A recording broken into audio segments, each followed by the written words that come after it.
Paul tells us three things that Christ did for us that brought us out of a place of death and made us alive again. You ready for this? I'm gonna give you three and I'm gonna get out your way.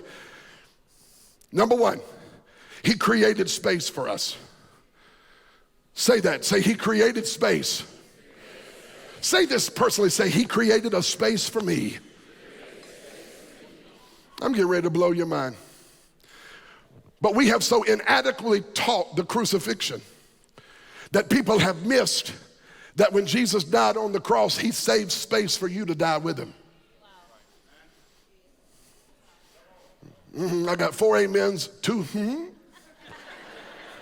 and a bunch of whacked out looking faces. People are like, what's he talking about? Grab your stuff, Gertrude, we're getting up out of here. But I like it when the Bible says what it says, and I just have to preach the Bible, although some of you don't know what the Bible says.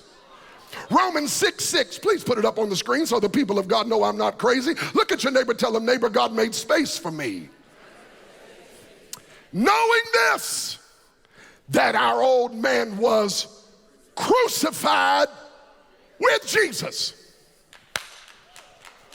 When he was dying on the cross, he saved a spot on the cross for the old man called Kevin. He literally saved a place for my old man to die there with him. This is why we got people in the church who are vacillating between who they used to be and who they're going to be, who they're supposed to be and who they thought they were going to be. There's this war going on. It's because we need to tell people that the old you climbed up on the cross with him, and when he was nailed to a cross, he saved a space for you to die with him, so that the old you who keeps trying to screw up the right now you can be reminded that you were nailed to a cross when Jesus was nailed to a cross. That part of you that wants to sin, that part of you that wants to live crazy, that part of you that wants to ruin your life, that part of you that is selfish and arrogant and proud and doesn't want God and ruins everything God has for your future, that old you was nailed to Calvary. And that's why Paul said, reckon yourself dead. How many ever get tempted? Come on, don't lie. How many ever get tempted and the devil comes and he knocks on your heart and says, don't you want to go do that again? Don't you want to go get into that one more time? Don't you want to see her again? Don't you want to see him again? Let me walk around. Since this is Easter and I've done ticked half of you off and most of you decided you're not coming back, let me get you while I got you. I want to tell you right now, that old thing that rises up in you that wants to ruin you and wreck your life, that old man, the next time the devil comes and tries to raise that thing up in you and make you think you want to go back to it, you tell the devil, when Jesus died on the cross of Calvary, he nailed that old man to the cross. That old me, this is a new me. It's the best version of me you ever met in your life. Some of y'all better be glad that you don't have to deal with the old man. Some of us are glad we don't have to deal with the old you. When the enemy comes and tries to tell you what you're going to do, tell the devil you are a liar. God killed the old me.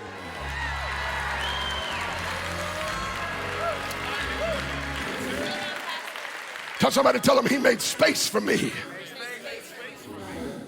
But not only did he make a space for me on the cross, I want to tell you this, he made room for me in the tomb. When they took him down off the cross, Joseph of Arimathea wrapped his body with the ladies did, and they put him in grave clothes, and they carried him to the borrowed tomb of Joseph. I've been to Israel. I've been to Jerusalem. I've been to the tomb where they think they laid him. I want to tell you, there was enough place and space for my old man in that borrowed tomb. Yes, there was. You say, Pastor, what are you talking about? When Jesus was buried, he buried my old man in the tomb.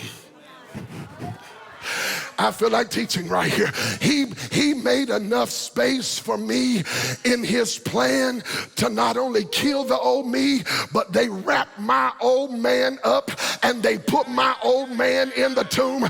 And wherever they laid Jesus, there was enough room laying right beside him for the old Kevin. I feel like getting happy today.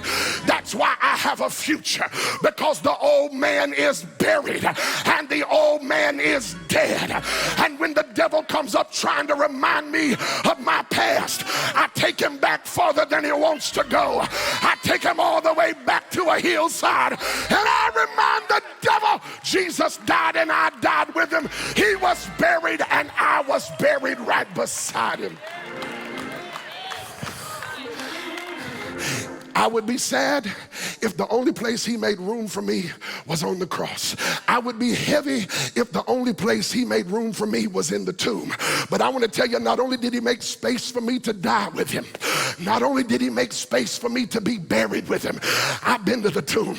I don't know the measurement of the width of the entrance and the exit of the tomb, but I know this: it was wide enough that when Jesus walked out of the tomb, I walked out right beside him. I walked out right beside him. I walked out victorious over the old me. I wish I had some help in this church. I walked out victorious over who I used to be. I may not be what I'm gonna be, but I'm praising him this morning that I'm not what I used to be.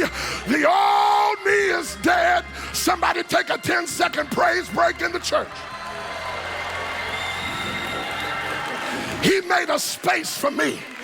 Hey, I said he made a space for me. And that's not the last place he made a space for me. The Bible said he looked at the disciples in John chapter 14. He said, I'm going to prepare a place for you. And when I come again, I'm going to take you back and I'm going to show you the place I made for you. Look at your neighbor. Tell your neighbor on Easter Sunday, there is a place for you in heaven. He made a place. I'm a little bit excited here because he made a place for me. I was crucified with him. I was buried with him. I was raised with him. And one day I'm going to live with him forever. Woo! And ever. And ever, while the ages roll, while the devil falls into the bottomless pit and hollers about it, I'm going to be around the throne. Oh, I'm going to fall down and cast my, I feel like preaching right here. I'm going to cast my crown at the feet of the Lord. I'm not going to get caught up in political talk. I'm going to say, worthy is the Lamb. Worthy is the one who made a place for me. Somebody shout yes.